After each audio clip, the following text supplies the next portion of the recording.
We know that there are basically the building blocks of life in space on meteorites and other things that we have found. Some of the building blocks of life are there. So to think that there isn't any conscious life somewhere else, I think is statistically that doesn't make sense. So the question is, if there's sentient life all over the universe, maybe the universe is sentient also. Maybe the universe is conscious.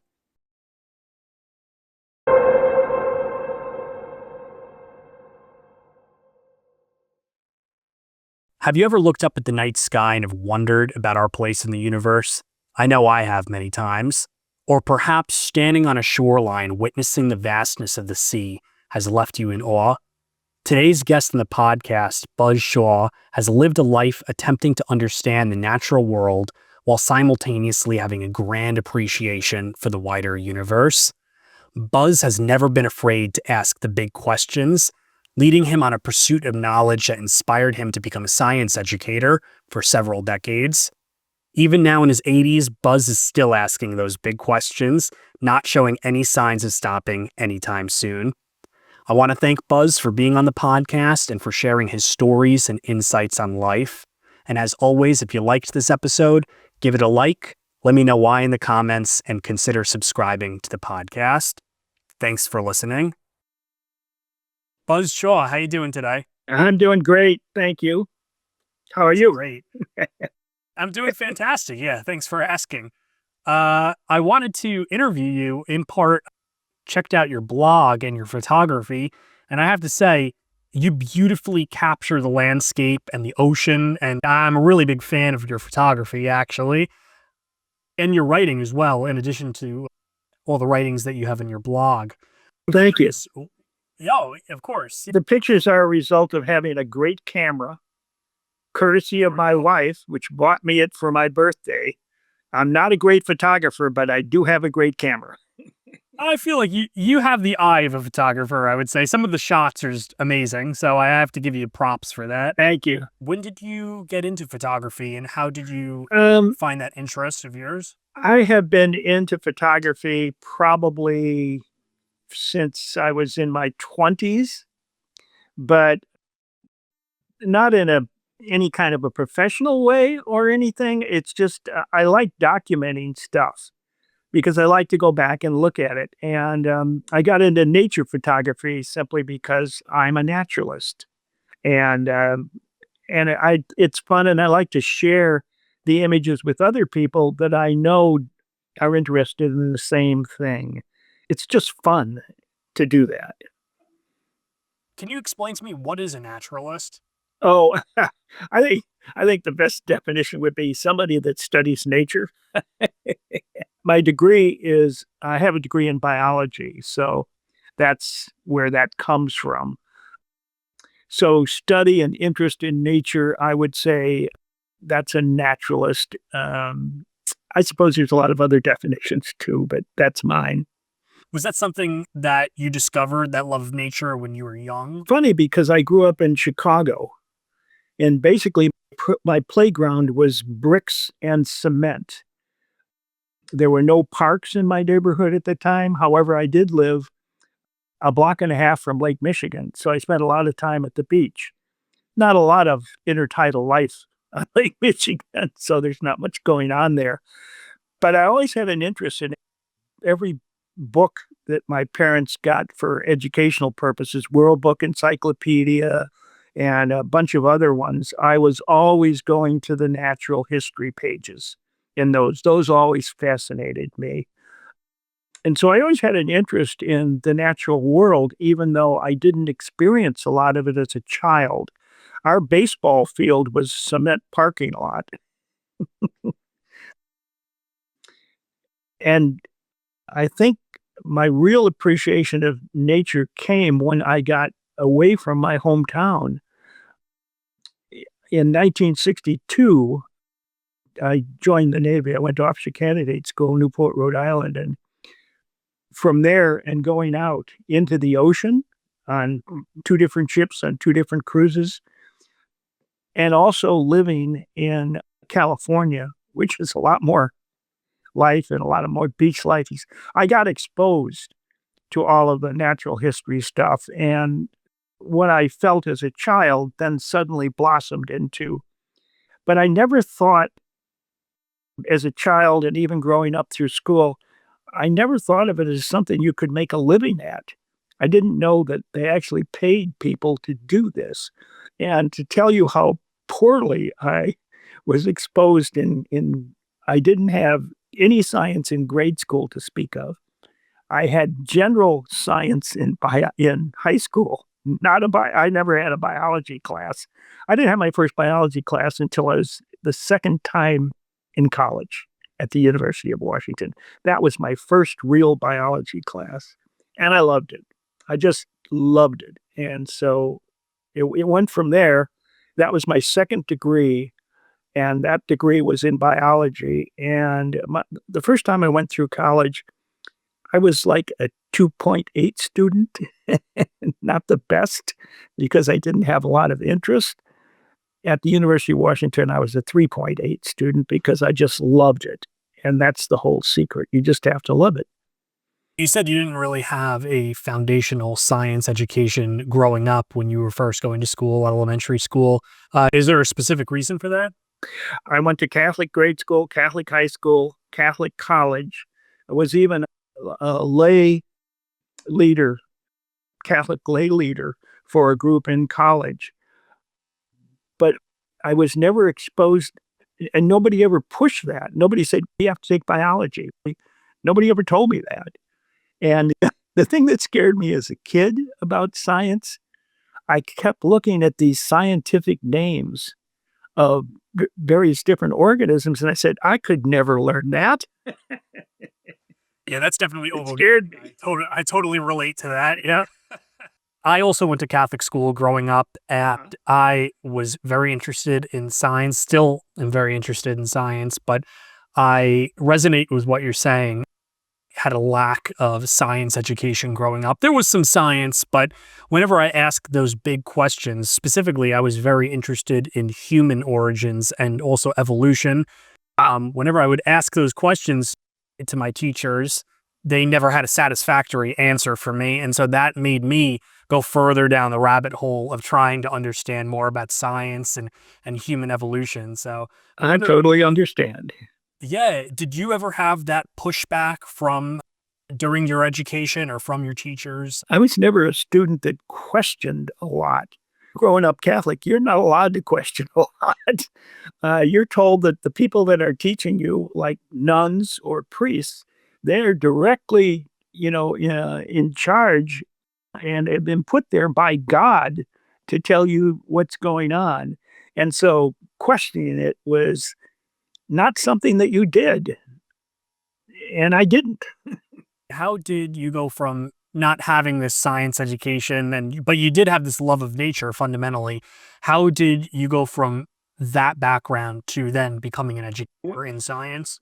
When I got out of the Navy in 1968, the question was, where were we going to live? I was married at the time to my first wife, and I had been in San Diego on a ship in the Navy, and I'd been in Long Beach on a ship in the Navy. And I really wanted to get back to the West Coast, but the ships that I had been on, both of them had also been up to Seattle in the Northwest and Portland. And I really loved that area. And so we couldn't decide, okay, San Diego or or Seattle. And we flipped a coin and it came up Seattle. And so I ended up in Seattle. And at that time, I only had a business degree. I got a job at a bank and worked at a bank as what was called an assistant loan officer. But the problem was this was in the late 60s and early 70s. And you probably don't remember, but in the early 70s, Boeing went belly up, basically. They went from like 85,000 employees to 30,000 employees overnight. And there was a sign in Seattle saying, everybody The last person leaving Seattle, please turn out the lights. That was on a billboard. You've probably seen it. And I worked for the bank. I ended up mainly because the economy collapsed.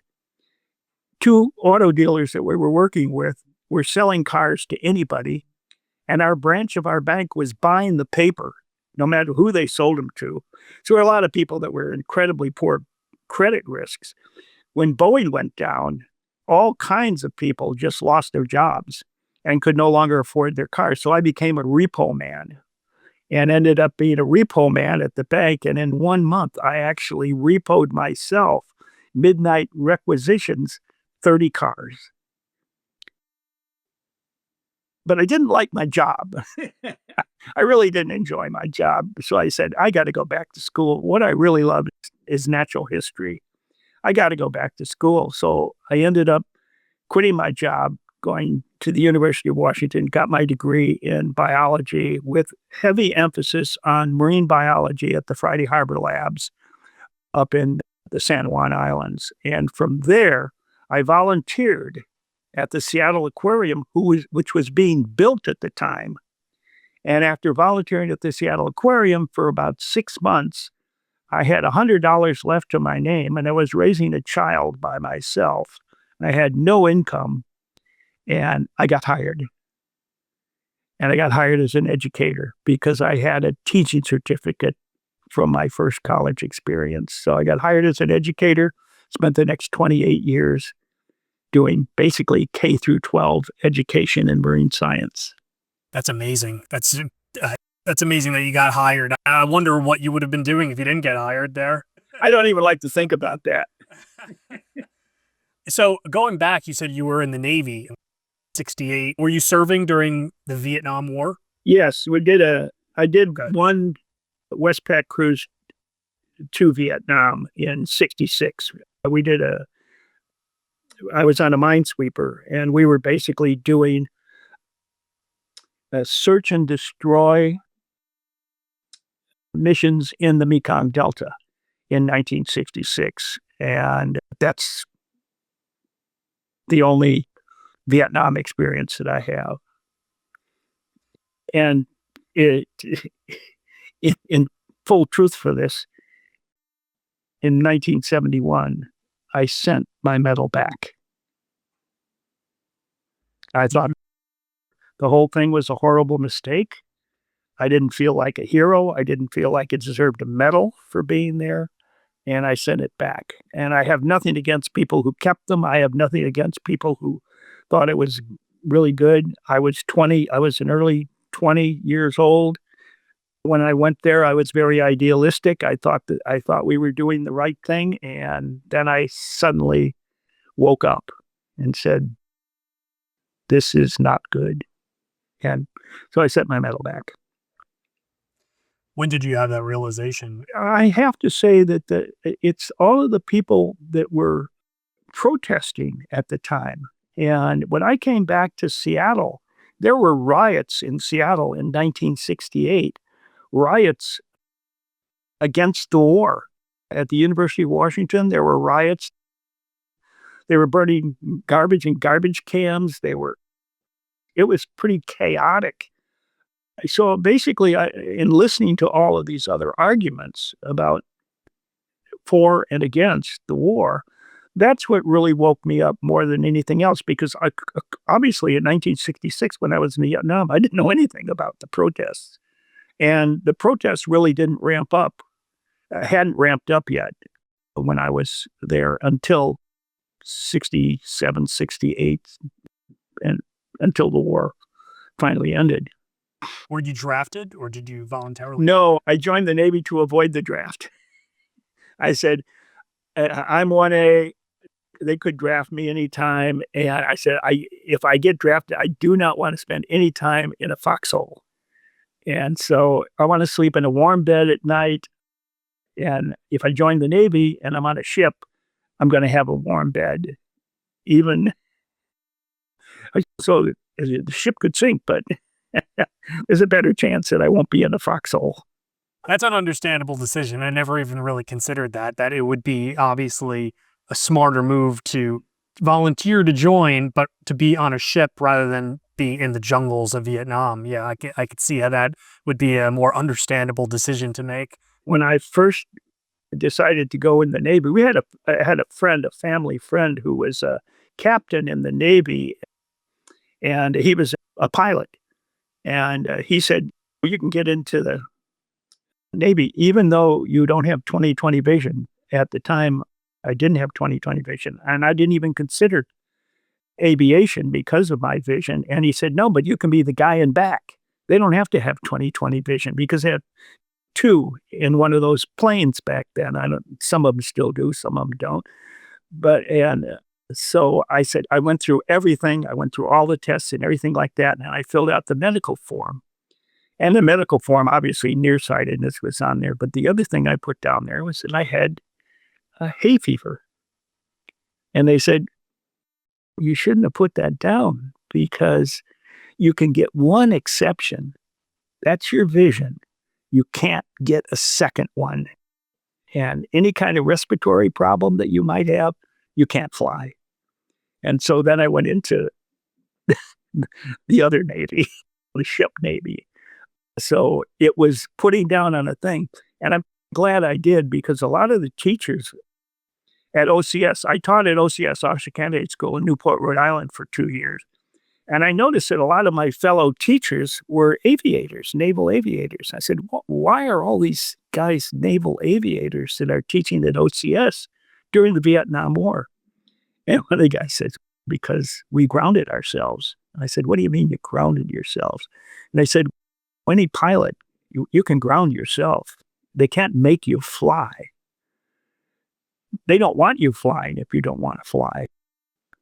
So as soon as they grounded themselves because they didn't want to get shot down in Vietnam, they sent them to OCS to teach. So maybe not being a guy in back was a blessing, because I might have ended up getting shot down. Yeah, no, absolutely. That makes sense. Oh my gosh. It's crazy how things Yeah. fall into place. And you didn't even realize that at the time too, and it just kind of Yeah. came together. Wow. It's all serendipitous. It is definitely serendipity. Absolutely.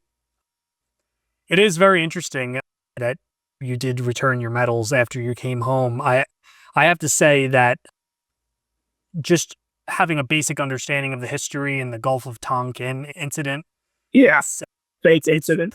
yeah, it's pretty wild how it was a false flag attack, and that drew us into a war that was essentially, we were just trying to stop the domino effect of communism Oh, yeah. moving into Southeast Asia from Soviet influence. Meanwhile, people in Vietnam just want to be free from imperialism. But with that being said, it is sad what many of the returning soldiers coming back from home, I'm sure you saw it as well, just the experiences they had to deal with, being spat on. It was totally unfair, especially a lot of people just didn't have like you said, didn't have a good understanding. People were really tricked into going to Vietnam. Absolutely. They didn't have the information that we do now. So it's, There are lots of lies told. yes. So it's really unfortunate when you see the treatment that the veterans received when coming back home. I would like to discuss real quick with you is that you said that obviously you're in the middle of a war zone. Thankfully, you're on the boat. But with that being said, you have the tranquility of the sea and of looking out, and you could see on one side the vastness of the ocean, and then on the other side, you see a war zone. I could imagine that the life of the sea would become something that you would gravitate towards, especially when you're in that environment and you're surrounded by the ocean. I'm wondering, just some experiences or any stories or thoughts you have about being in the Navy on the boat. A couple of them. One of the things people ask me my philosophy of life, and so you have to take this from my philosophy, my point of view. It's a joke, but it says, "Life is a joke, be a comedian." So one of the things that happened on the ship on the Minesweeper when we were going over, you go across the Pacific Ocean at 10 knots. it takes you a long time to get across. And what a lot of times the ocean is just absolutely incredibly flat. Sometimes, some days it's as flat as a mill pond. There's not a ripple. And so this one day, some of the crew, in order to avoid boredom, rigged up a kite, a big red kite, box kite, and they flew it off the fantail as we were crossing the Pacific Ocean. So way behind the ship is this big red thing that looks like it's following the ship, but if you don't know what it is. So as a joke, we called the captain and we told the captain we had an unidentified object that seemed to be tracking the ship off of the port quarter. And he comes running up to the bridge and grabs his binoculars and he's wondering what. He finally figured it out, but we had to tell him it's just a kite. This guy was a great skipper with a great sense of humor, and he loved it. So some other skipper might have gone off the wall about something like this, but we had a really good one. Another story was a minesweeper is 171 feet long. You can't go all the way across the ocean with the fuel that you have. So you have to refuel underway.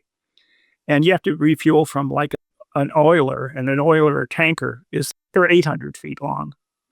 And they do 20, 22 knots. Fastest speed that a minesweeper can do is 10 knots with a following wind. And you have to go alongside the tanker in order to pass the hose across in order to fill your tank. So you're only 80 feet from this tanker and you're both moving. The problem is the tanker can't slow down too much or it loses steerage way. And you're going full blast, 10 knots. The tanker's going as slow as it can. And I was the officer of the deck, and I asked the captain, I says, can I try to T-bone the tanker? Because I don't think we can catch it. And so the tanker's going this direction. I'm going directly towards it at a 90-degree angle. And when I got within 100 feet, I made a real sharp turn to the same course the tanker was on and slid along right alongside. And it worked, and it amazed me. But then for the next hour and a half, I had to keep the minesweeper alongside the tanker, not get too close, not very stressful. One of the most stressful periods that I ever had on a ship. When it was over, I was dripping with sweat. The captain had never said a word. He's sitting on the railing watching me on the bridge. And after it's all over, I'm just knackered, and somebody comes up and relieves me, and the captain looks at me and he says, Mr. Shaw, some days are better than others. They cracked me up, released all the stress. So this was a really good person to work for. A good crew to work with there. Everyone, it seemed like, it sounded like everyone got along. That's great. Yeah, you have to. You really have to. Especially when you're in the middle of the ocean, right? When you're middle of the ocean. I'd say another funny thing that happened, the first ship that I was on, strangely enough, was a USS Skagit, AKA 105. AKAs are attack cargo ships, and they are named after counties of the United States. Ours was named after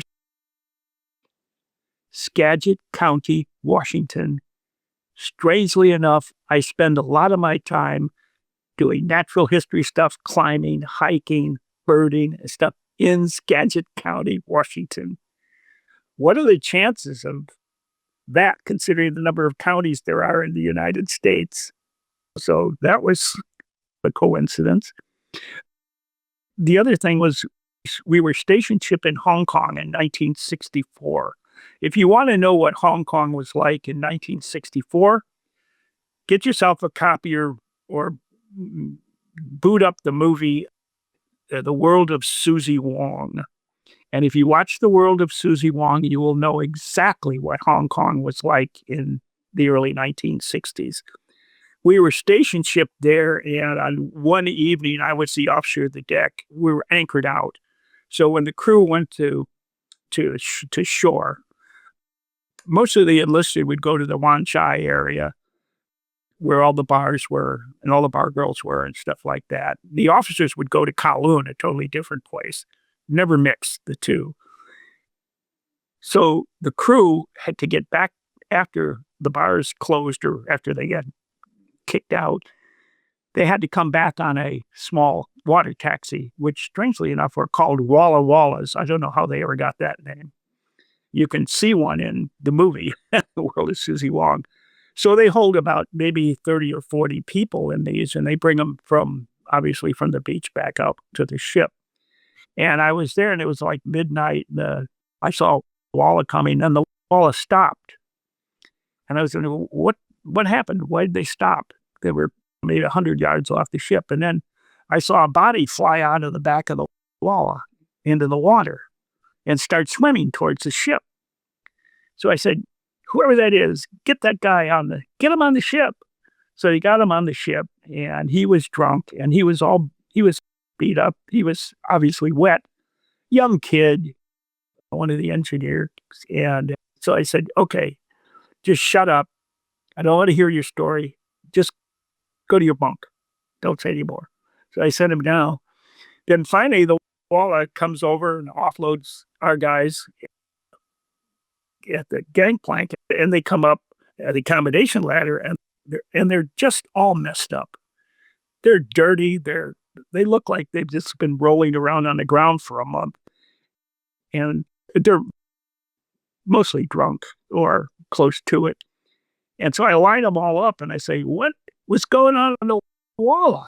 And they said, "We got on the Walla with this crew from the destroyer over here, and we had a fight with them in the bar, and then they put us both on the Walla and sent us back to our ships because we were fighting.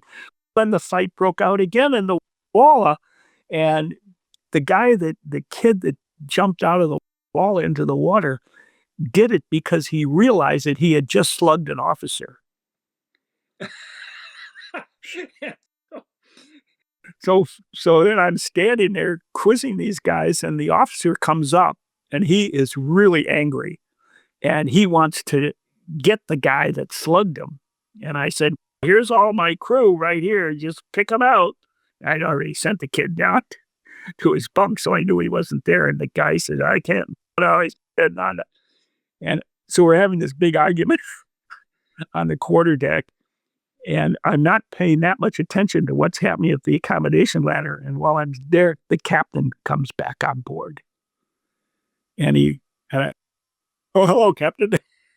He said, "What's happening, Mr. Shaw?" And so I explained it to him and stuff like that. And he basically was a really level-headed guy. And he says, he looks at the lieutenant, he was a captain. The lieutenant commander was in charge of the captain of the destroyer. And he said, he says, "Just go back to your ship." He sent him back to his ship. And the next day, the captain called me and he wanted the whole story of what happened. And I told him everything that I knew. And he says, "Okay, I just want to know one thing. I don't want to know who that kid was, but I want to know one thing. Who won the fight?" I said, "It doesn't look like we did." How old were you at that time, by the way? Oh, in my 20s.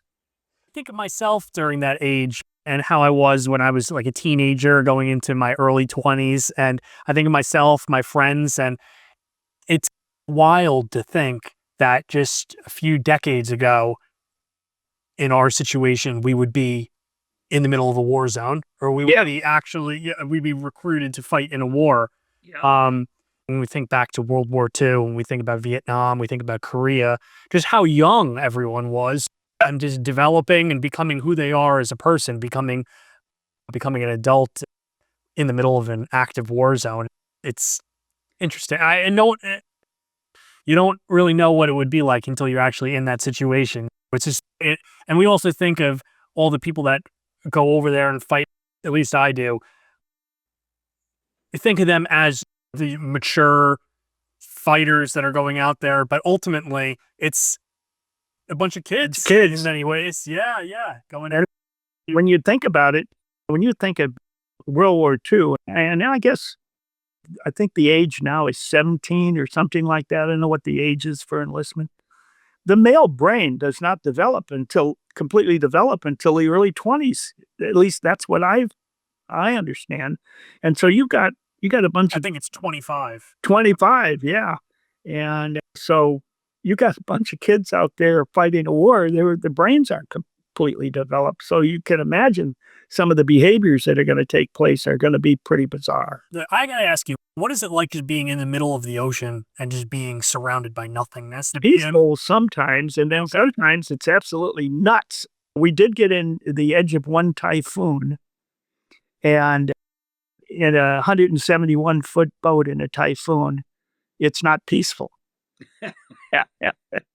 You strap yourself in and hope you don't end up overboard and hope the ship doesn't capsize. But other times, like I say, sometimes it's flat as a mill pond and it's just absolutely gorgeous.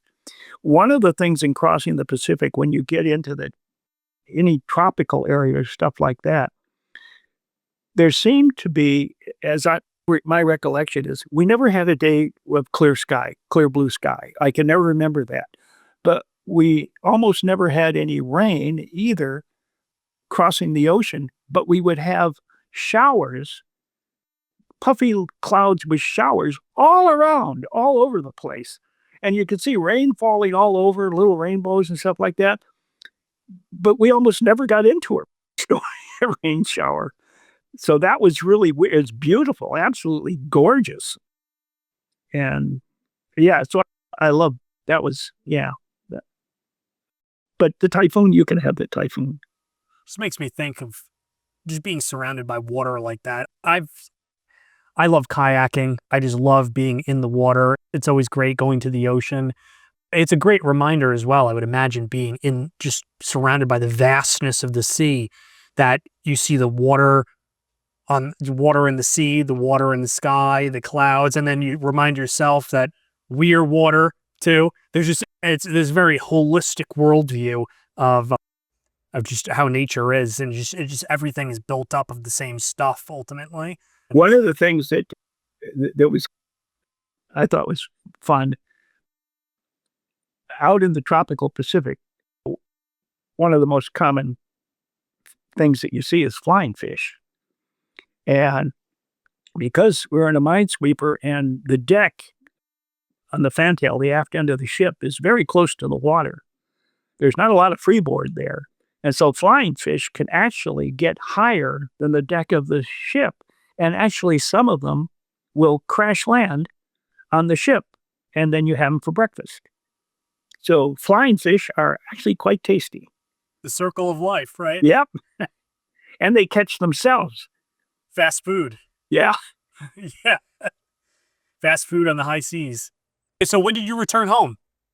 In 1968, I came, basically left the minesweeper and went to officer candidate school in Newport, Rhode Island, where I taught for 2 years. And then in August of 68 is when I left the Navy.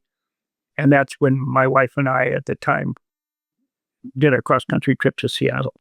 You've said multiple times that you've had teaching positions in multiple areas of life. You were teaching when you were in the military. Yeah. You were teaching earlier on, I believe, too. I had a teaching certificate, and I did practice teaching when I was in college the first time, but that's the only real teaching I did outside the aquarium in the Navy. And in the Navy at OCS, strangely enough, even though I have no experience, no credentials, I taught engineering, naval engineering. Which I thought, this is pretty funny, but it was actually pretty easy to do. The first time I went through OCS, one of the more interesting things that happened is I went into OCS as a student in 1962, October. We got up one morning, and Newport is a big destroyer base. There's lots of destroyers in Newport.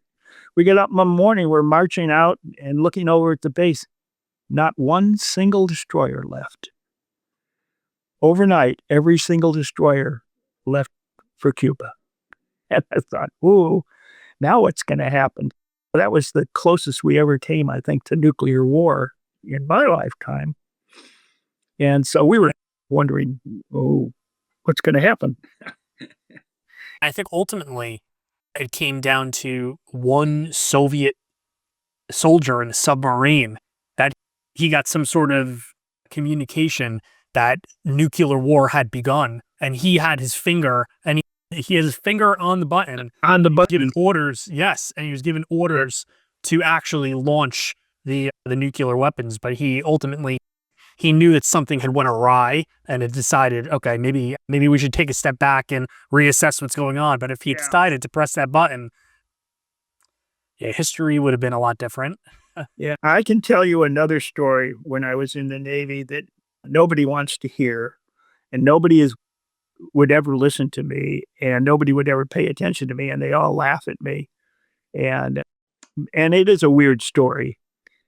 In 1963, the Skagit, the ship that I was on, went into Portland, Oregon for a yard overhaul, which takes a couple of months. And so we're at Willamette Iron and Steel. And because we're the only ship in Portland, there's not a lot of Navy in Portland.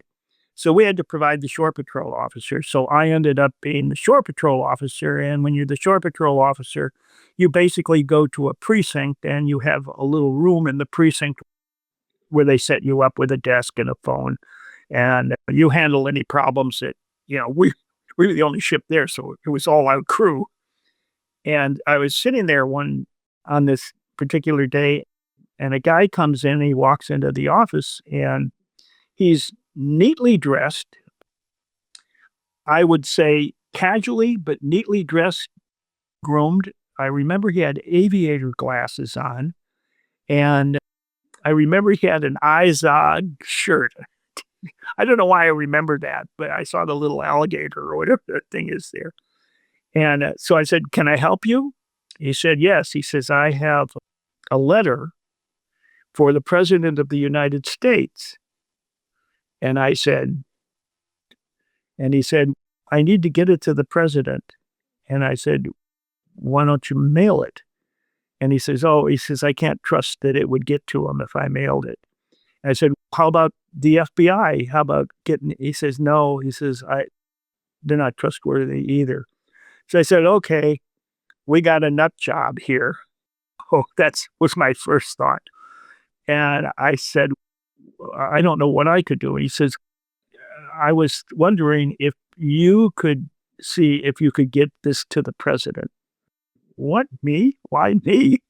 And I was thinking, he must have thought Kennedy was a Navy man. So maybe going through the Navy would be a way to get this letter to him. I'm still thinking this guy is a wacko, but I said, "Okay." I can't, I said, "I can only guarantee you that I'll do everything in my power to get this letter to the president." And of course, what I really wanted to do was read the letter. Because I thought the guy was, even though from all appearances, this was a totally normal looking guy, probably in his mid-30s or something like that. And I said, "Do you have the letter?" And he says, "No, I don't carry it around with me." I says, "I keep it in a safe place." He says, "Because there are people that would like to get it and destroy it." And I said, "Can you bring it in?" And he said, "I can bring it in tomorrow." And I said, "Okay, but I won't be here tomorrow. There'll be another officer. You can give it to him and he can give it to me." And I said, "What's the letter about?" He says, "I can't tell you exactly." He says, "But it is a matter of life and death." I thought, oh, okay. And so at any rate, he never showed up the next day. Then the next officer who was on shore patrol never saw him. I don't know what happened to the guy, but you got to remember, several months later, Kennedy was assassinated the same year. And I'm wondering, was this guy really a wacko? Was there ever a letter?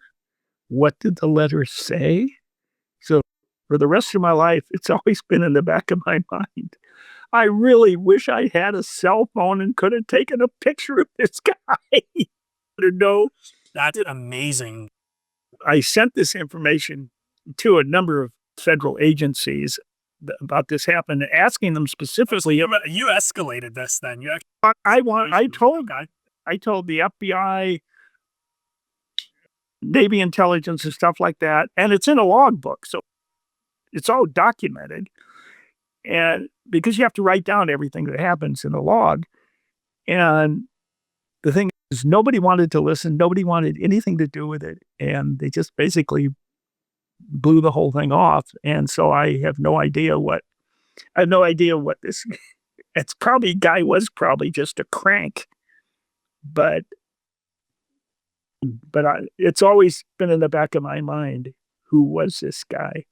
And if I had a picture and I could have shown somebody a picture of this guy, maybe they could have linked him up to some conspiracy theory or something like that. But anyway, that was the weirdest thing that ever happened to me, I think, on that. Yeah, maybe he was the guy in the grassy knoll. Yeah. Who knows? So you came home, and then eventually you were finally accepted, and you started teaching, and you had a job at the Seattle Aquarium, right? Yes, correct. Okay, great. And so what exactly were you doing at the Seattle Aquarium? I was teaching marine biology classes at the Seattle Aquarium. So the aquarium had in-house classes where students would come to the aquarium and get a 1 hour class on whatever they picked. There were we had 4 or 5 different subjects they could pick. They could pick marine mammals, they could pick intertidal life, a whole bunch of different things if they wanted. Most of them all just wanted invertebrate, intertidal life, because we use live animals in the class and stuff like that. And so it was a lot of fun for the kids. It was a lot of fun for me. And we did that. And then we also, one of the things that I thought at the time, I said, in a Seattle city park, you cannot go out and shoot a squirrel. You can't club a rabbit to death in a city park. You can't grab wildlife and take them home and eat them. But you can if the city park happens to be a beach. If it's a beach, you can collect all kinds of animals and stuff like that, take them home and eat them. But that's a park also. So why is there this disconnect between the land parks and the marine parks? I said, that doesn't make any sense to me. So I said, we also know that there are a lot of people that are illegally over harvesting and harvesting stuff. In fact, all of the beaches were actually closed to harvest technically because of pollution, because of bacterial pollution, where we are in Seattle. And so they've been closed, but people didn't pay any attention to that anyway. They said, okay, so if I eat this snail, I'll die. So what? The snail will be good. And I wanted to put an end to that. But I also thought, most people in Seattle, they live in this incredible area of marine richness, the intertidal area, which is amazing here. And yet most of them don't know the first thing about what's going on down there. They don't know the animals. They don't know the natural history. So we should set aside at least part of these parks as marine reserves. Ban any collecting on them, any damaging, anything that you want to do, and have them operate the same way land parks do. Don't mess with this stuff there. And when I proposed this, other members of the education department agreed, and they thought it was a great idea too. And so we made a formal proposal. However, at the time, the director of the aquarium and the superintendent of parks were just not into it. And I don't know why, but they kept putting up roadblocks and after 2 years of trying to push this thing through, my office mate got a title change and became he was no longer an educator, a marine science educator. He was the environmental person for the aquarium. He did all the environmental stuff. So I turned it over to him because he was no longer teaching classes. I was picking up his classwork. So he got the other thing. And to his credit, he sat on that and kept it going for years until there was a regime change. So we got a new director of the aquarium, we got a new superintendent of parks, and wow, they loved the idea. So it went from being an orphan child to this god, god of ideas in the sky, and it got approved fairly quickly. And then they went through all of the steps to designate the beaches, do all of the paperwork, and get everything done. And it actually became marine reserves in 2005, the year I retired. So it took that long for them to become marine reserves. So now all the city beaches are either partially or totally marine reserves in Seattle. And then the next thing we decided, everybody decided, we got these marine reserves, we got to use them for education. So we developed, a whole group together developed the Beach Naturalist program, which basically took volunteers just from the public, trained them on the natural history of stuff in formal classes, made them beach naturalists, and then at low tides during the summer months and some during the winter months, even though they're at night, we would have 4 or 5 uniformed naturalists on these beaches at low tides to explain it all to the public. And that was the Beach Naturalist program. And that was the best adult program, family program that the aquarium ever had. We had over 200 volunteers in this program, and we had an 80% retention rate. And we actually asked people to evaluate the program. We gave them forms and stuff like that. That program got such great reviews because people were just thrilled to have somebody explain it all to them, go to the beach and their kids. And we did also formal classes, and we did high school programs where they actually did real science data collecting on the beach. So that was a lot of the fun part of what I did at the aquarium. Plus, I was lucky enough to be told that schools had to pay a certain amount of money, have the classes come to the aquarium, but it was really cheap. It wasn't much. Everybody could afford it. But the way that the aquarium did the accounting, they took that money and they put it in the general fund and they didn't allocate it back to the education. So we got no credit for it. So then the director said, you guys aren't bringing in any money. You got to start bringing in some money. And I said, okay, how can we do that? Oh, we'll do outdoor programs for adults and we'll just charge them enough money so that we'll make money. It'll look like we're making money. So I proposed, I said, I know what I can do. I'll do orca search trips. Orcas, killer whales. We have southern residents, we have transients here in Puget Sound and in the San Juan Islands. And so we did, starting in 1980 through 2000, we did a summer whale watch trips. We do about maybe a dozen whale watch trips in the summer. And I was in charge of that program. So I got to do every single whale watch trip. So I've seen more killer whales than probably you can shake a stick at. But that was really a lot of fun. That was really enjoyable. We ended up getting out of it because when we started it, there were only 2 boats doing this in the whole of Washington State, our boat and one other boat. By the time we left, there were like 80 boats in it. It became an industry. And there's a lot, you can look this up, there's a lot of conflict between people who think boats should not be out there because they're harassing the whale. And of course, they've changed the regulation, made the regulations for boats a lot stiffer now, which is good.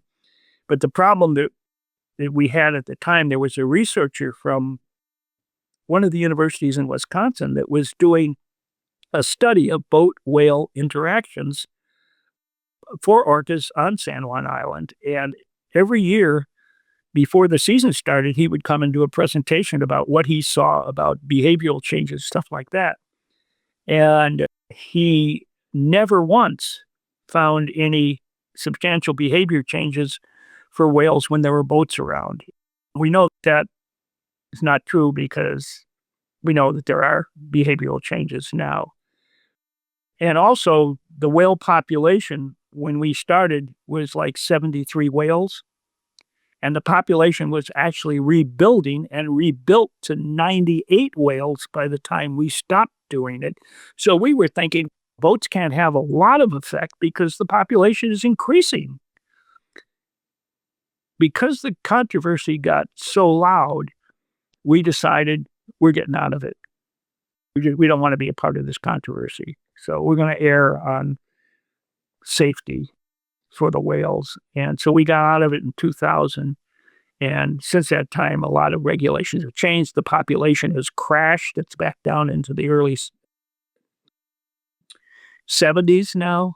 So I think it's down to 73. And it's an endangered species. So anyway, but it was certainly a lot of fun doing those trips. That's unfortunate. I do have to say, though, it must be super satisfying after all these years of work, you finally, and especially advocating for the protection of the beaches, to finally see after all these years that the beaches are finally protected. Yeah. It's going to be a great feeling. Yep. It is. Yeah, wow. I'm sure a lot of hard work went into that, too, to actually achieve that result. It was. But I have to admit, like I told you, I took that on for 2 years and then turned it over to my office mate. And so I have to give him a lot of credit for babysitting that for as long as he did. Anyway, yeah, I can say one thing for myself. I proposed it. So, You can take credit for that. I'll take credit for proposing it. Working in the aquarium, trying to promote conservation as well. It must give you some insights into just the grandeur of life itself. You must find just being interested in these natural sciences must instill some sort of sense of, perhaps a sense of being a part of something bigger than yourself, I would imagine. I'm wondering if you have any thoughts. Well, yeah, I think that's probably the reason. And I think you mentioned also that's the reason I'm a member of the World Pantheist Association, Scientific Pantheism, which basically encapsulates everything that you just said about reverence for the natural world, no deities. I don't really like the name that they chose, pantheism, because everybody thinks that you think that the universe is God. That's what they think of whereas there are no deities in scientific pantheism. And you said you are leaning in that direction to the pantheist direction. Yeah, of course. So I identify as a pantheist myself. So I really resonate with everything you're talking about, just having a deep reverence for the universe and for nature. And I, again, very similar. I feel like kindred spirits in some sense.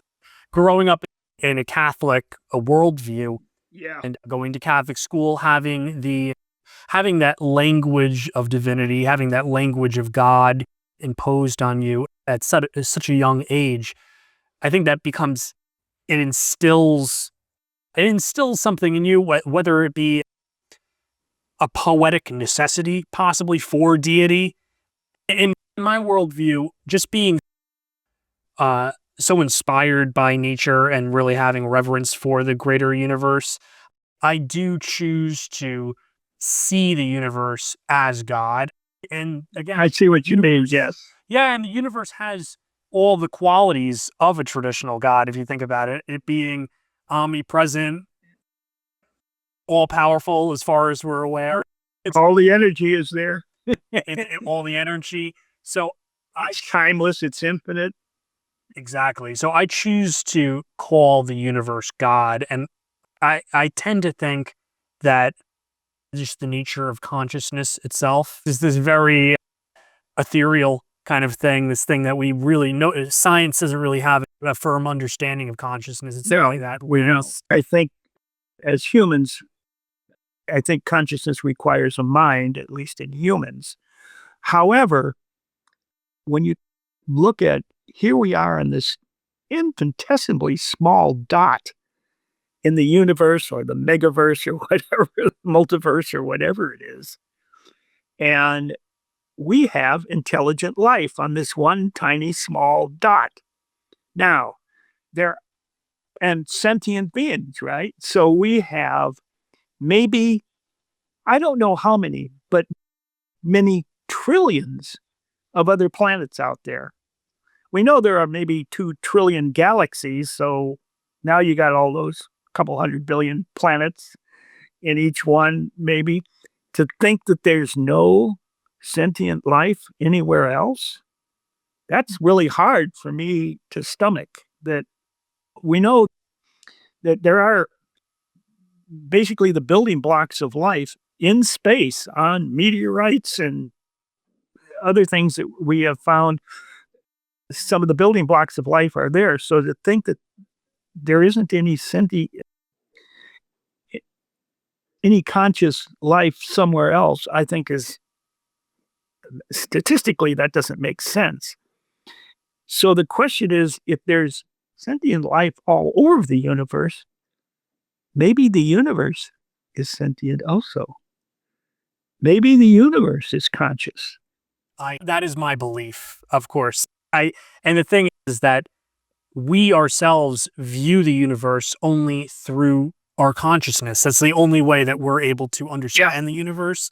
And so we will never actually get a sense of what the universe is like in its own independent capacity. We only know what the universe is like through our conscious experience. So in a sense, all that exists that we're aware of is conscious. It's this consciousness is non-material. Now, we're again going down a deep rabbit hole here, but I think we're living in a God dream is the way that I like to put it. That the universe itself is this conscious entity, and that entity is God. That's the way that I tend to look at things. Okay, yeah, I go along with that. I don't know whether I'd put a label of God on it. I just would say it's consciousness. I try to stay away from that because people misinterpret what you're saying when you throw that word in there. But the other thing too is just recently, within the last few years, we found out so much of what we thought we knew about the universe seems to have problems. There seem to be a few flies in the ointment about what the universe really is and what's really going on out there. And I find that fascinating. I watch astronomy programs all the time to try it. I'd really like to know what's going on. I'm curious by what you mean by that. What are the flies in the ointment you're talking about? The Webb telescope has picked up galaxies so far away, but so well developed that they say they shouldn't be here. Our understanding of what we thought the universe was is run into a wall here with these new findings. And do we have to go back and, okay, where did we go wrong, or what is it that we're missing? And I think there's a lot more about the universe that we don't know than what we do know. And so I'm fascinated by all these new findings that are coming up. I love a mystery. I love the mystery too. And I think in that mystery, I have a great reverence. And it's interesting throughout your life and your work, you've placed a lot of emphasis and value on the natural world. I'm wondering, you said again, you come from a Catholic background. I believe you said that your sister was a nun. A nun for 10 years. Yes. Wow. So how do you reconcile that worldview, and when did things begin to shift for you? I basically, a lot of people, this whole thing about deconstructing from religion, for me, it was extremely simple. Even though I was a lay leader in college and bought the whole thing and actually went to conferences and gave speeches, when I got out of college and finally went in the Navy, all that community, the religious community that I was a part of, suddenly disappeared. Most of those people that I went to school with, that I grew up with, and stuff like that, I never saw again in the rest of my life because I moved away from the city. They didn't. They stayed. I went in the Navy. I had a whole new community. This is a totally different community. So I wasn't lacking a community to belong to. And so it was extremely easy for me. I know a lot of people spend decades deconstructing from religion and have a really hard time. I didn't at all. My sister, like me at the time, when she went in as a very young woman also, and spent 10 years in there and got totally disillusioned, I think, about how basically how nuns were treated by the church. And anyway, so after 10 years, she left it, and she's still a spiritual person, but I would not call her, she might disagree with me. I wouldn't call her a religious person any longer. She's a spiritual person. Yeah, I think she still believes that there's a possibility of an afterlife, and I don't know whether there is or not. I know one thing, that what it appears that we are going to exist forever. It's just going to be in a different form. Our atoms are going to go out there, and they're going to be out there somewhere. It's a kind of natural reincarnation. Natural. Yeah, it's the great recycling project. We just won't know it, and we won't have to worry about paying the mortgage. So there's benefits. There's pros. There's definitely pros. There's pros to being dead. Yeah. Yeah, I understand what you're saying. I feel like sometimes if we're exposed to one community, let's say that we grow up in a Catholic circle, a Catholic community, we can in some sense become ideologically captured. Yes. And so it is the great journey of life, in a sense, is to try to go into a bunch of different bubbles, into a bunch of different worldviews, expand your mind, and try to understand that your way is not necessarily the only way, that there are other paths out there, there's other life experiences, there are other ways of understanding the world as well. Yeah, definitely. And the thing too is that what I think about a lot, especially growing up Catholic, is if I were born in another country, if I were born in India, if I were born in China, or if I was born somewhere in Africa, I could have been a multitude of religions. I could have been any religion. Yeah. And so I think it's necessary. And the thing is that if someone ends up landing on where they started, if they decide after further examination that they identify as being Catholic, or they identify as being Muslim or Buddhist or Jewish, I think that's fantastic. At least you actually underwent the process of self-discovery. But it is very imperative for people throughout life, and I would imagine you resonate with this as well, just being an educator, to see what the world has and all the different worldviews that do exist out there, and to explore them and try to expand your horizons. I do watch various different podcasts. Most of the podcasts that I watch that have anything to do with religion are atheist podcasts. And I find them incredibly redundant because it's the same thing over and over again. And most of the ones that are debating Christians. And so it's this, okay, we're going to read this Bible passage for the 15th millionth time on this podcast. And so after a while, it gets a little bit old, but I am all in favor of freedom of religion and freedom from religion, both. So I hold no animosity towards anybody that's a religious person or something like that. However, do not try to force your beliefs on me, or you're going to get feedback. That's the beauty of America, too, is that we have a freedom of religion, and that's something that needs to be defended until the very end. So, yeah, absolutely. I want to talk a little bit more about what you do now since you've retired. Being from being an educator and working at the Seattle Aquarium. I'm curious, you have a blog of your own. You do photography as well, where I know some of that photography is featured on your blog. It's fantastic, like we were talking about before. So what do you do now? One of the things when you're retired, do you know the retired motto? I'm not sure of what that is. I don't want to. I don't have to. You can't make me. I'm retired. I love it.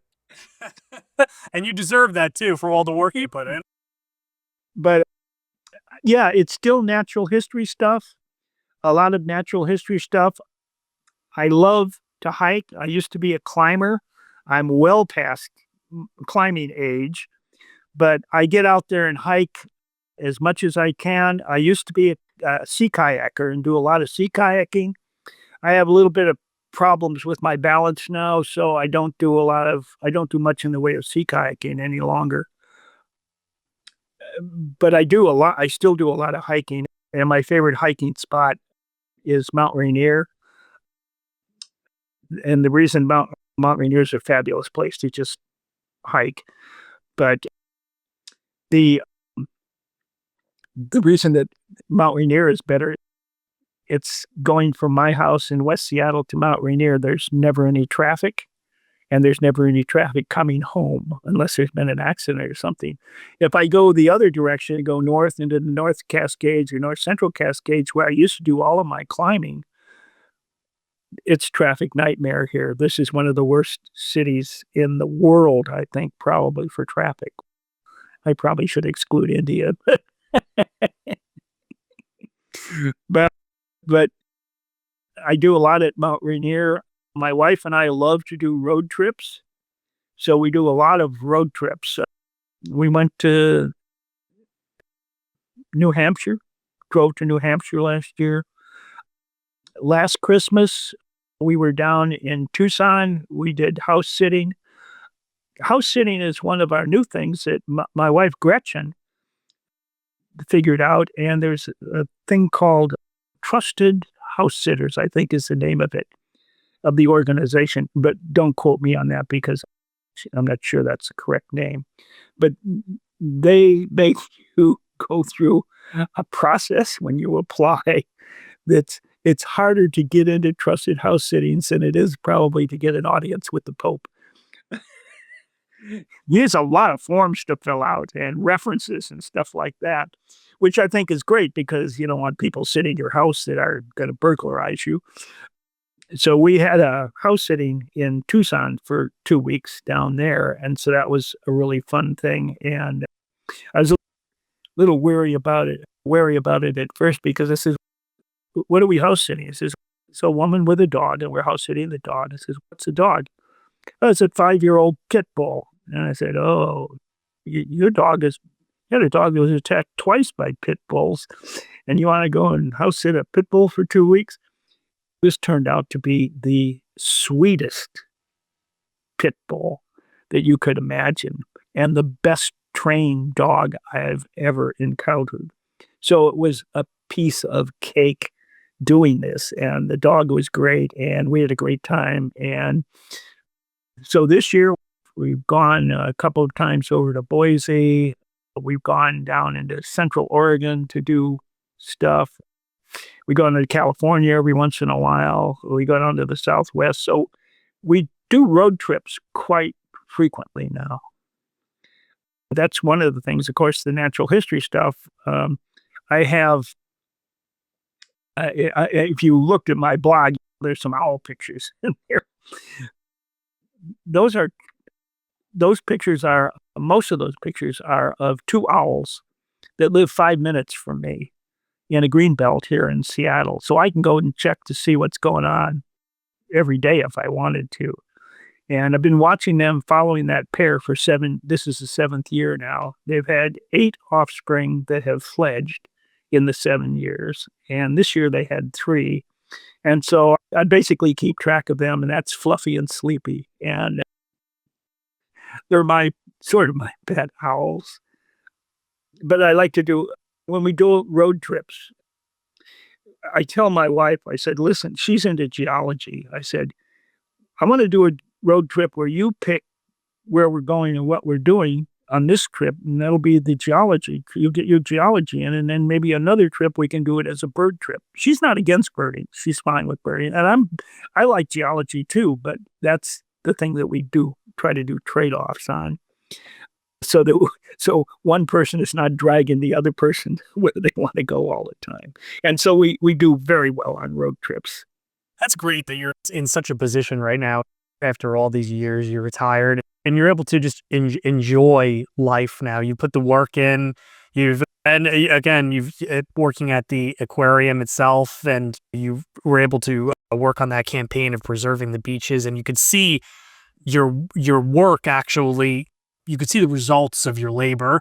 That's a great thing. There's so many people that get to a certain age in life and they look back and they're just filled with, I would say, I hate to put it negatively, but emptiness, and they really look back at their life and it seems like they haven't done anything of substance. Yeah, what I tell people is if I ever complain about my life, just take me out and shoot me.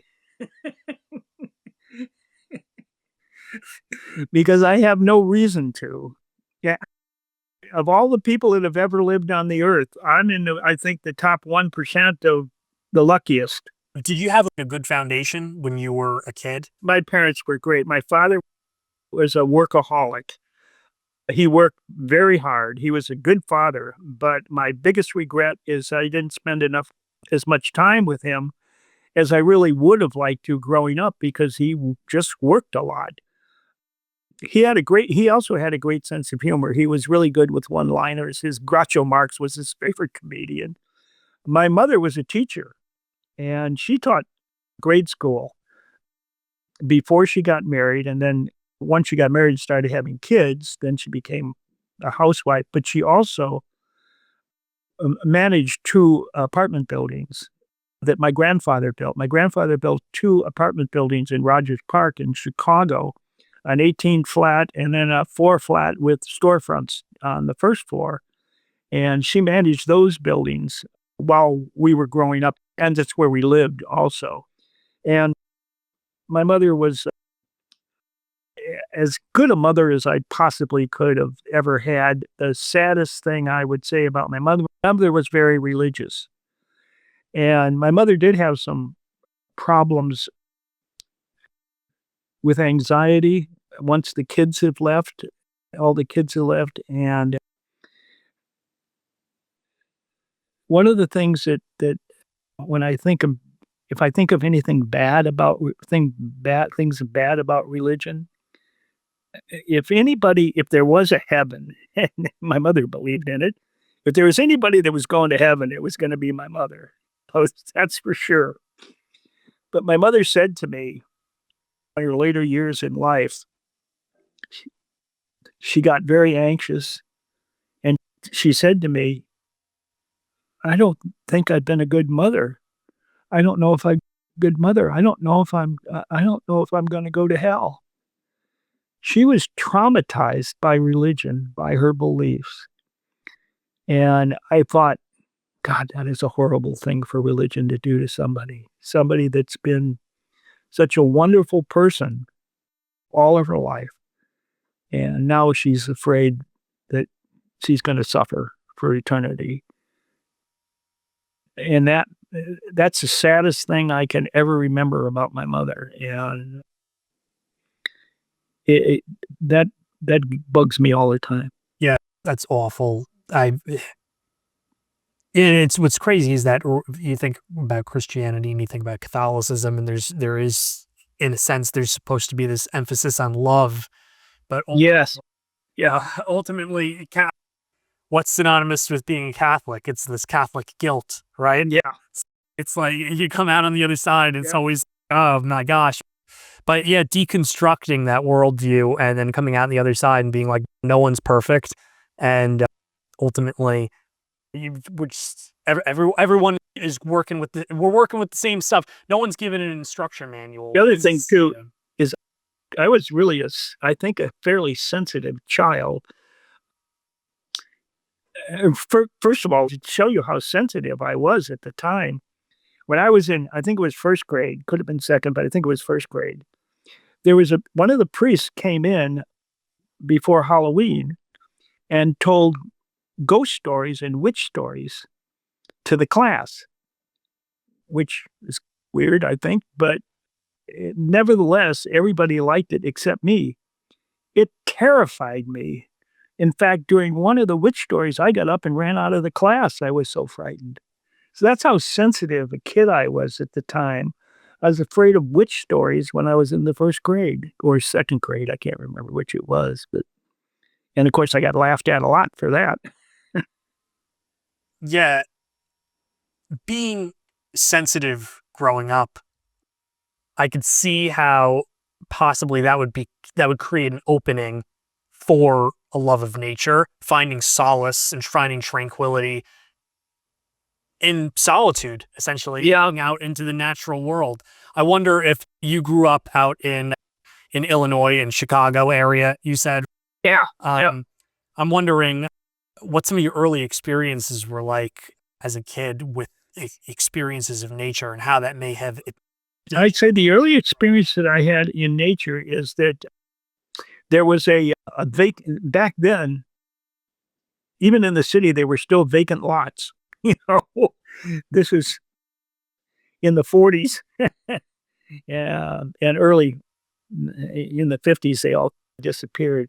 But there was one great big area that was basically a square block that was a big vacant lot, fairly close to our house, and it had all kinds of different habitats in it. So there were snakes and rabbits, and so that was the natural history that I got, just really close to home, was what was in that vacant lot, which was a lot of interesting stuff.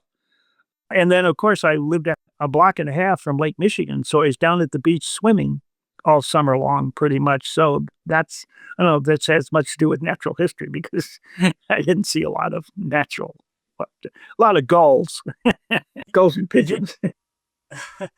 I think that we forget that nature exists all around us. And if you live in an area that is a metropolitan area, I live very close to New York City. I mean, huge metropolitan area.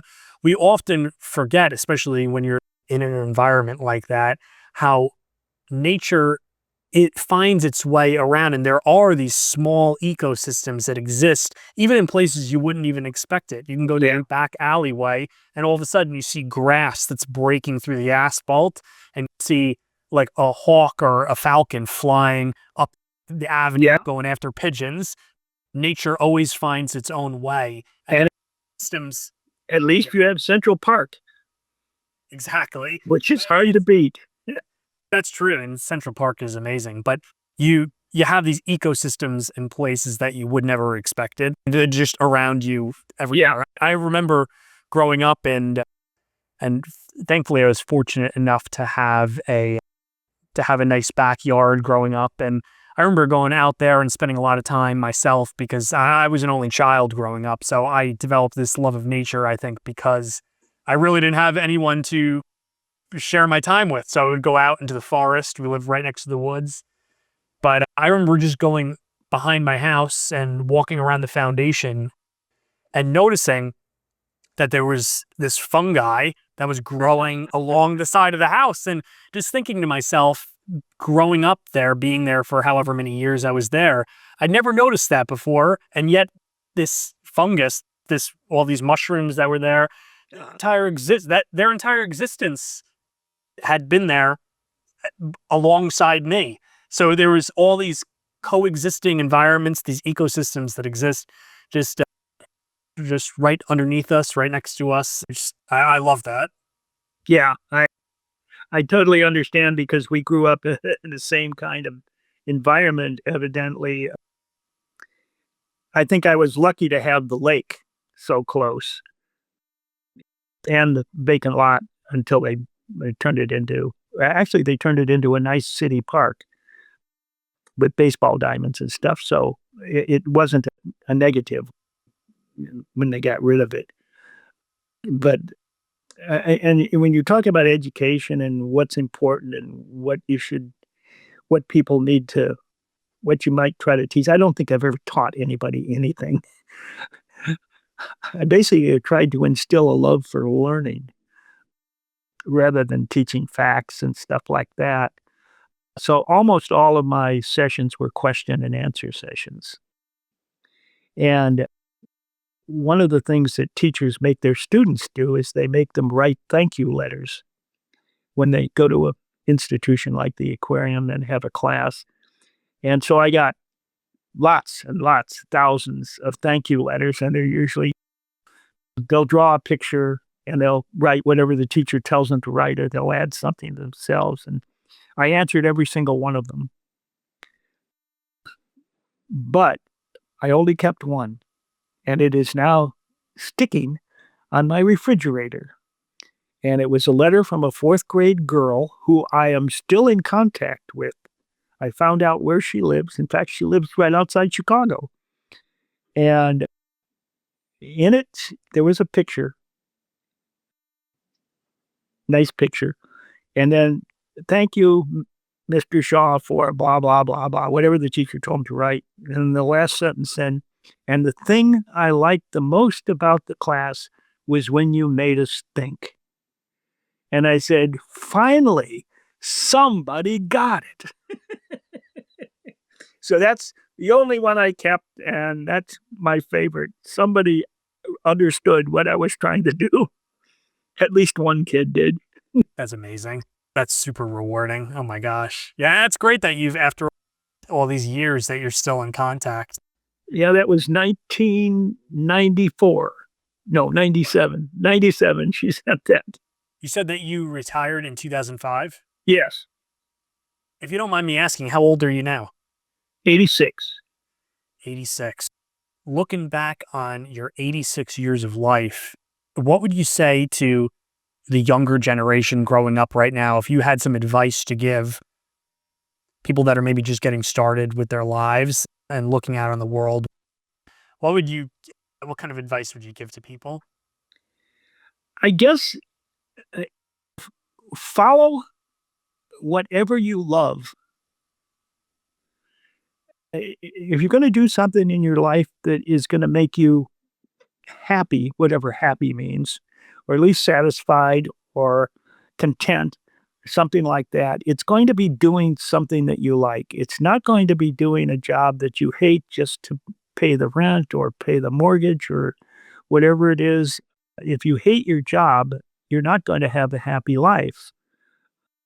And I know a lot of people in this country, I can't say about other places, a lot of people that I know don't like their jobs. They're doing it because they have to make a living, and they evidently don't have a lot of chances to do other stuff. So that's where serendipity comes in. But to me, remember, I went through this whole period of, I didn't know what I wanted to do. I didn't know you could make a living in natural history.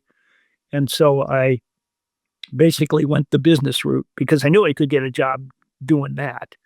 And I found out that that didn't work for me. So I went back to school.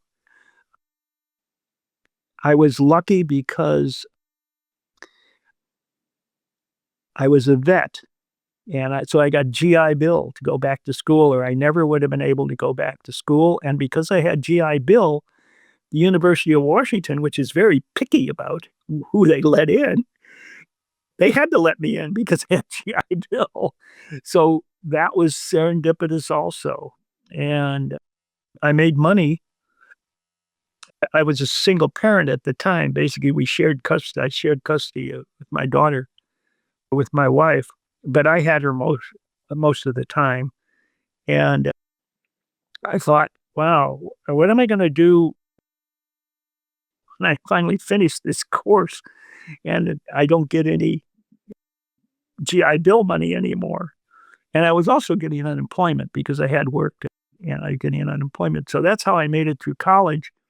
And then when I got out, like I said, I volunteered at the aquarium. I was down to my last $100 with no income in sight. And I still stuck with it and didn't want to go take I could have got a job in business. I could have got a job in a number of areas. And I said, no, I'm going to stick with this as far as it'll go. And it worked out. It's, again, serendipitous.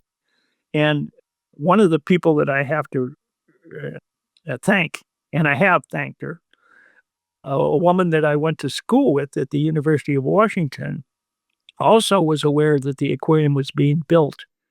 And she contacted me and she said, they're taking volunteers at the aquarium while they're building it to do various different gopher jobs and stuff like that. And said, you should come down and do that.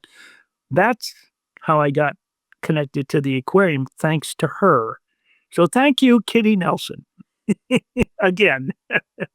And from that, after 6 months of volunteering there, as I told you before, I got hired. So again, serendipity, being in the right place at the right time, and don't give up your dream. Just don't give up your dream. It may have seemed easy at the time to possibly give up on your dream when you had only $100 left in pocket. So that's pretty amazing that you actually stuck with it and you did believe in your dreams and you actually went through with things, because you could have very easily decided, you know what, I only got $100 to my name. I'm a single dad. I have a kid I got to take care of. But you believed in your dreams and you know that things were going to work out ultimately. You had faith. So that's amazing. That's really admirable. Yeah. And during the summer, I painted houses. So to try and make ends meet. But yeah, so like I say, stick with it. But I've been extremely lucky. And not everybody, very few people are going to be as lucky as I've been, I don't think. What do you find rewarding in life today? It's still natural history stuff, natural history and travel. Okay. Going out and being out in nature, especially in the hiking months and stuff like that, getting out, but just getting out into the natural world. It's fun for me, even though it's only 5 minutes away. It's fun for me to go down and check on the owls. Also in the same grove that the owls are in the winter, and they breed about a quarter of a mile from where they overwinter. And when they are breeding in the summer, Cooper's hawks come in and take over the grove and breed in the same grove in the summertime. So I got Cooper's hawks, and so I got everybody there. Doing travel stuff. I really enjoy my wife's company. She's really smart, incredibly smart person. We travel very well together. Neither one of us will take guff from either one. You know? So we have to be straight with each other all the time. I love new things. Anything new. I love learning new things, although I've been lagging. I got a Spanish lesson program to learn Spanish, but I've not been doing very well at that.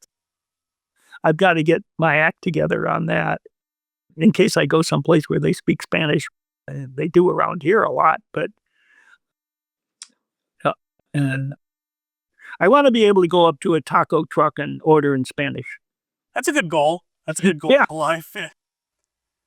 So, Buzz, we're getting towards the end of our conversation here, but again, I just want to thank you for being a part of the podcast, being a guest today. This is a fantastic conversation. You've really lived an amazing life. There's just so many things that you've experienced, from being in the Navy and then working at the Seattle Aquarium, just having a love and reverence for the natural world. I think that's fantastic. I totally resonate with that. Again, thank you for sharing your stories and your life experiences today. I find that amazing and really inspiring. So I appreciate your time. Thank you. I usually tell people I'm a teacher and it's very hard to shut me up. And I just wait until I see people's eyes glaze over and then I move on. I didn't see your eyes glaze over all that much, so you're a great listener. Hey, you have such amazing stories, and you've had a very fascinating life. So I really appreciate you sharing these stories here today. I want to give this opportunity for you to share your blog and your photography. How could people out there find that if they were looking? The blog is Buzz's, Buzz apostrophe S, Marine Life of Puget Sound. So if you just put that in your search, you will come up with my blog. I don't keep it up as much as I used to, but if people, you've seen it, if people are interested in marine life, and there's a lot of stuff on marine life in there, and then there's additional stuff that I've done since that, since I've been away from the aquarium for so long. I don't do as much marine life stuff, but a lot of other stuff in there. And I am on Facebook, just Buzz Shaw, and I post a lot of stuff. I post a lot more stuff on there, but a lot of stuff people wouldn't be interested in. It's not all natural history, Some of it's the same old sleepy time posts that people telling you what they had for breakfast or something like that. I know that you're active in the pantheist community online as well, right? Yeah, not as active as I could be. I've just gone through and looked at a number of things you could do as for volunteering, and so I'm going to look into that. The group that I'm in is Pantheist, and the connection is pantheism.net. Well, Buzz, I want to again thank you for your time today. Really appreciate you sharing your stories here on the podcast. It's been fantastic. So thank you. Okay, thank you. Been my pleasure.